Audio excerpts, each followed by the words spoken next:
Hello and welcome.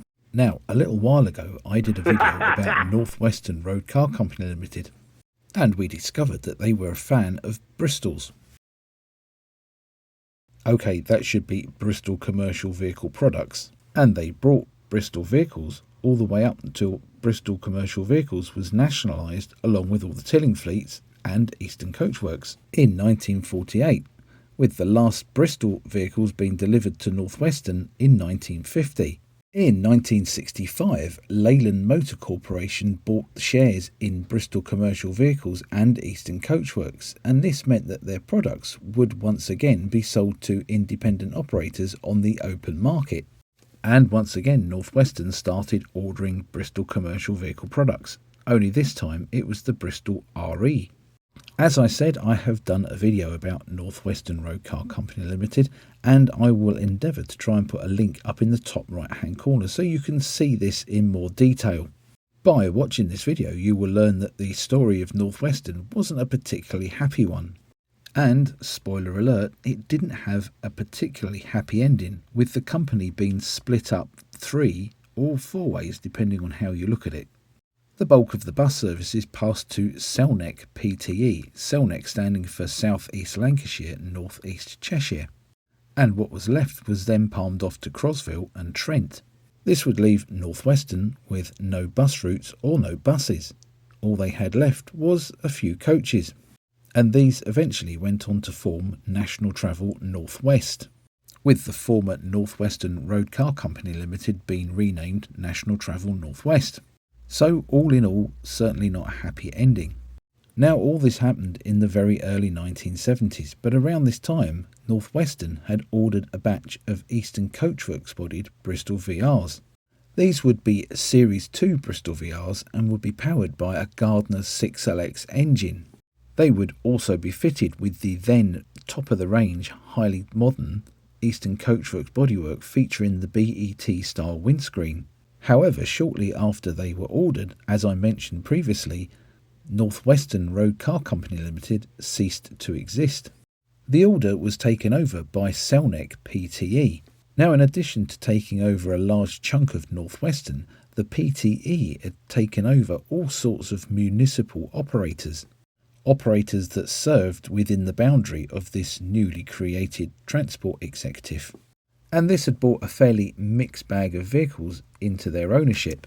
These municipal fleets would include companies such as Ashton-under-Lyne, Bolton Corporation Transport, Barry Corporation Transport, Lee Corporation Motors, Manchester Corporation Transport, Oldham Corporation Passenger Transport, Ramsbottom Urban District Council Transport, Rochdale Corporation Transport, Salford Corporation Transport, Stockport Corporation Transport, the impressively named Stalybridge, Hyde, Mossley and Dunkingfield Transport Board, otherwise known as SHMD. I do hope I pronounced that right. If I didn't, I do apologise. And later in 1974, Wigan Corporation Transport would also be absorbed. Now, each one of these municipal or council-run bus services had their own policy on what vehicles they owned and what vehicles they wanted to buy. SELNEC had a fleet totalling 2,514 buses and was the largest of the 5 PTEs that had been created. And not all of these buses were modern, most of them were old half-cab vehicles. To help this problem, the engineers at SELNEC and Northern Counties, the local bodybuilder, had devised a prototype standard type bus, and after initial trials an order for 500 was placed. This would see 150 Leyland Atlanteans and 350 Daimler Fleetlines, with bodywork by Northern Counties, obviously, and Park Royal.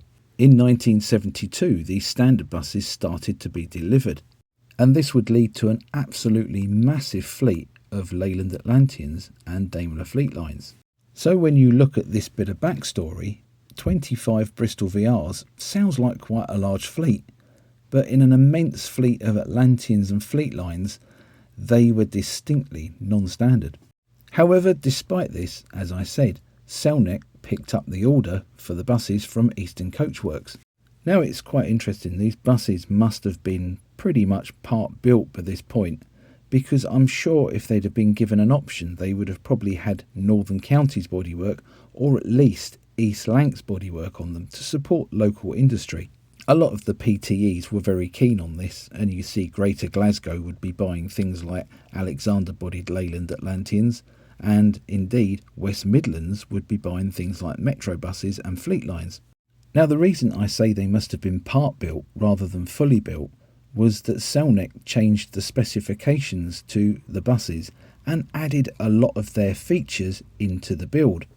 And this would result in things like the Manchester three-piece destination layout on the front panel, the black interior laminates that Manchester loved, and the salt and pepper orange maquette, again as fitted to the standard buses.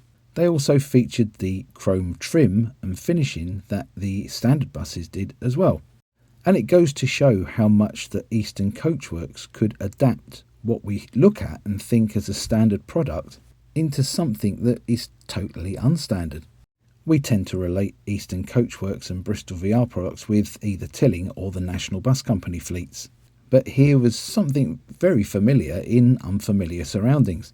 And they did have that kind of blend of the familiar and the unfamiliar about them, didn't they?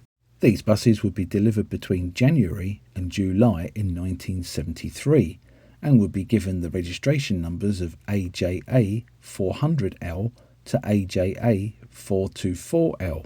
They were given the fleet numbers of 1400 to 1424. All of these buses would be finished in the Sunglow orange and white PTE livery, which I know I said this about the Leyland National. I think this livery is one of those love it or hate it liveries. Having family from Manchester, I grew to love it pretty quickly, also with the brown skirted later livery as well. All of these buses worked out of Stockport garage, and it would appear they had a pretty mundane life until April 1974. This was when SELNEC became Greater Manchester PTE, and the 25 Bristol VRs were passed over to Greater Manchester. However, despite the change of ownership, not a lot else changed, to be honest with you. Eventually, many of them would receive the new Greater Manchester PTE brown, orange and white livery, although there were at least a couple, I believe, that retained the orange and white colours, as originally applied. In 1986, Greater Manchester County Council was abolished, and this would see the setting up of a new passenger transport authority that was made up of councillors from the Greater Manchester District Councils. Now, as if that wasn't bad enough, that was also the year that bus deregulation crept over the horizon. And in order to prepare for deregulation, the PTE's bus operations were passed to Greater Manchester Buses Limited in October 1986. As with a lot of the PTEs at this time, and in the run-up to deregulation, they discovered they actually had more buses than they needed. Companies were having to slim down and get more cost-effective, and many routes were cut, whilst competition started to crop up in established routes, eating away at more of the profits. In the run-up to deregulation, it was decided that various non-standard vehicles within the Greater Manchester Transport fleet would be disposed of. And of course, that would involve getting rid of the 25 Bristol VRs. The first two withdrawals came in February 1984, when AJA 418L and AJA 421L were both sold to Stevenson of Uttoxeter. In September 1985, AJA 402L was also sold to Stevenson of Uttoxeter. But then there was a policy change at the PTE. Now, I've read conflicting accounts of this, and some people say, no, that didn't happen, whilst others say, yeah, actually, that did happen. And I will tell you what I've heard and what I've read. Greater Manchester Transport were worried that these buses that they were selling off, which, to be fair, were in pretty good nick and weren't particularly old vehicles, were going to fall into the hands of potential competitors where they would be used on routes, on services, against Greater Manchester Transport. To stop them from falling into the hands of these competitors, most of the buses that were being withdrawn had their mechanical units intentionally damaged. And what I've heard is they would run an engine with sand in it. The engine would expire and blow up, obviously, and then they'd say, well, the engine's gone, it's not worth repairing it, so they would sell them for scrap. This, it would seem, would be the fate of all the other Bristol VRs, with the majority of them being withdrawn between July and September 1985, although a few made it as far as January 1986. But they were all sold for scrap, which at the age of 11 or 12 years old does seem rather strange, and it does seem very probable that these engines were deliberately damaged, and this sort of thing did happen. Now, when you think about it, they have been kept well away from the salty sea air, so there'll be no real corrosion issues, I'd have thought. And Greater Manchester was well known for looking after its vehicles, so the maintenance would have been spot on. So the intentional damage does seem to be a reality and a possibility, doesn't it?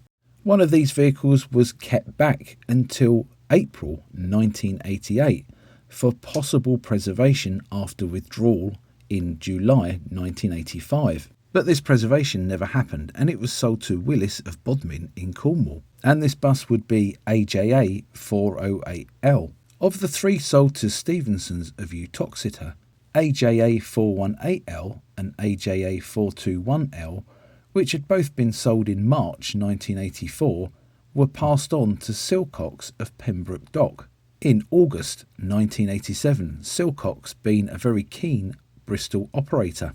Here with Silcox, they would last pretty much 10 years, not being withdrawn and scrapped until September 1997. And isn't it a shame that one of these wasn't picked up for preservation? Because we could have ended up with 2 or maybe even 3 of these rather special buses saved for posterity. The former 1402 AJA 402L, which had arrived with Stephenson's in October 1985, was used for spare parts and would later be scrapped by the company. This would leave the former 1408 AJA 408L, which was still working for Willis of Bodmin down in Cornwall. Willis had had a history of operating Bristol commercial vehicle chassis. They'd operated several Bristol low-deckers and a handful of Bristol LHs, all second-hand, so 1408 was in good company. However, all good things come to an end, as I say quite a lot on this channel. And in December 1998, 1408 was withdrawn. At that time, the excellent SELNEC Preservation Society were on the hunt for an example of these buses to add to their collection. And on the 1st of January 1999, the Preservation Society secured AJA 408L in preservation. She was driven back from Cornwall to the northwest, where she was fully restored and remains the sole example of this batch of rather unique buses left in existence. Today she is a very much valued member of the collection and is regularly out and about at various shows and rallies and running days in the northwest. Well, I hope you enjoyed this brief look at a batch of very unusual buses in a PTE fleet. I know that West Midlands Travel had Bristol VRs, but they were MCW bodied, and if you'd like a video on those MCW West Midlands buses, please let me know in the comments down below. In addition to this, Merseyside also operated both long wheelbase and short base East Lancs bodied Bristol VRs, and then the Sheffield VRs passed into South Yorkshire PTE, but again these were East Lancs bodied. Now I realise that Eastern Coachworks bodied Bristol VRs ran on PTE services with both West Yorkshire and Tyne and Wear, but I'm sure these are the only National Bus Company style ECW bodied Bristol VRs that were with a PTE fleet and owned by a PTE fleet, and I think that makes them rather special, doesn't it? If you did enjoy this video, please like and share it, and don't forget to subscribe to my channel so that you don't miss my future releases in this and my other series here on YouTube. If there's something you'd like me to look into and do a video on, please comment down below. Likewise, if you have any memories of these SELNEC Bristol VRs, again please comment down below. I'd love to hear from you. Did you work on them or did you just travel on them? And did you hear the stories about the engines being maliciously damaged? I'd love to hear your thoughts and your comments on all this, so again please comment down below and let me know. Some future videos that I'll be confirming I'll be doing will involve the MCW and Optare Metro Rider and the Wright Handy Bus. All these buses I have fond memories of having cut my teeth on them driving them in London. Anyway, that's enough of my waffle. Don't forget to subscribe and hit the notification bell so you don't miss these new videos coming out. I'm sure you don't want to do that. By watching these videos, you are helping raise funds for the upkeep and continued preservation of buses within the Southern Counties Omnibus Collection.